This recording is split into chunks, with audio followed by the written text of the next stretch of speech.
Es ist heuer ein politisch besonders aufgeladener Song Contest, der im Mai im britischen Liverpool ausgetragen wird.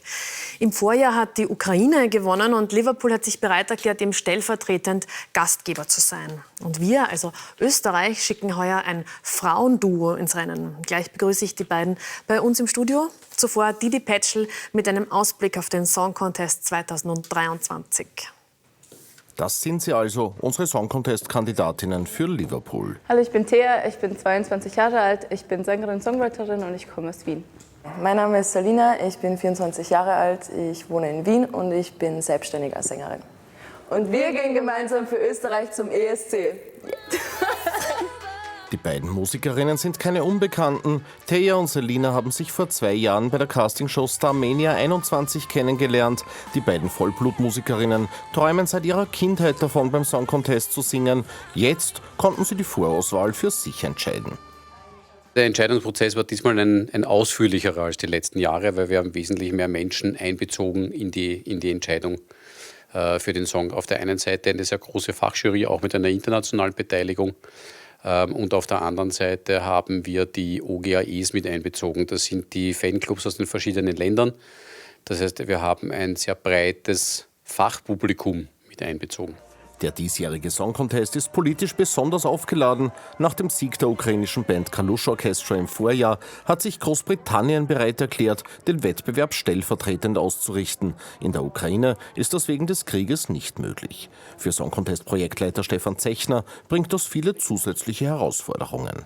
Wir müssen, glaube ich, sehr strikt trennen zwischen einer politisch heiklen Situation und einer wahnsinnig tollen Veranstaltung, die hoffentlich auch ein bisschen dazu beiträgt, dass sich Europa zumindest in der Musik wieder gut versteht.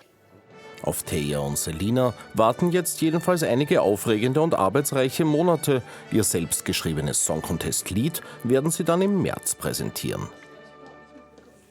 Und bei uns im Studio begrüße ich Thea und Salina. Herzlich willkommen und herzliche Gratulation vorweg. Vielen Dank, danke. Ihr beide habt euch ja kennengelernt bei Starmania, da wart ihr noch Einzelkünstlerinnen sozusagen. Wie seid ihr denn auf die Idee gekommen, als Duo aufzutreten? Es hat sich so entwickelt eigentlich. Also wir sind sehr gut befreundet seit Starmania und haben in einem tschechischen Songwriting-Camp angefangen, dann zusammen zu schreiben. Und an dem Tag hatten wir unglaublich viel Spaß und haben dann gemeinsam einen Song gemacht. Und dann hat sich das so entwickelt, dass das jetzt der Eurovision-Song wird für uns. Ja, genau. Also Richtig, das hat sich ganz organisch entwickelt.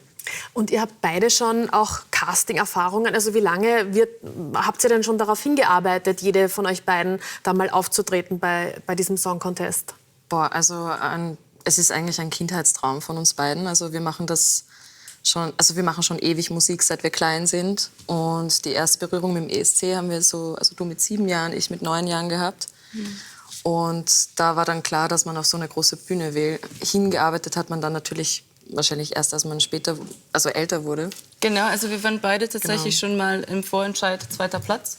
Du als Penner gewählt worden ist, ich als Vincent Bueno gewählt worden ist. Und Knapp davor. Knapp davor, aber tatsächlich, jetzt im Nachhinein haben wir ja schon gesprochen, sind wir tatsächlich froh, dass es erst jetzt ist, weil jetzt fühlen wir uns komplett ready und jetzt denken wir, es ist absolut der richtige Zeitpunkt dafür. Und zuletzt hat es ja Österreich eben nicht ins Finale geschafft. Was werdet ihr denn da anders anlegen? Also es ist schwierig immer zu sagen. Ich glaube, es spielen unglaublich viele Faktoren mit, warum man es ins Finale nicht schafft. Zum Beispiel dieses Jahr ist ja auch das Voting-System ein wenig anders.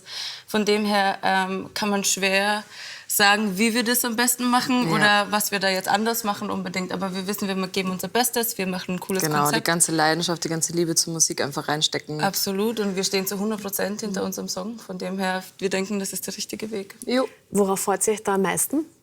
Oh mein Gott, ja, die Menschenmenge. Die Masse. Die Masse, weil es einfach wieder möglich ist, ich meine, Covid ist nicht vorbei, aber es ist jetzt wieder möglich, dass Menschen zuschauen können und das ist genau, etwas, was uns bei Starmania gefehlt hat. Genau, das hat uns bei Starmania gefehlt und das ist wieder diese Nähe, die man hat irgendwie zu den Menschen. Genau, und das ganze Feeling und die Community und diese Leidenschaft. Und das ist ja, also Eurovision ist ja viel mehr ein Lifestyle als jetzt nur ein Wettbewerb. Wir sehen das gar nicht als Wettbewerb, sondern einfach als unglaublich coole Erfahrung. Und wir freuen uns einfach, ein Teil von dieser Community zu sein.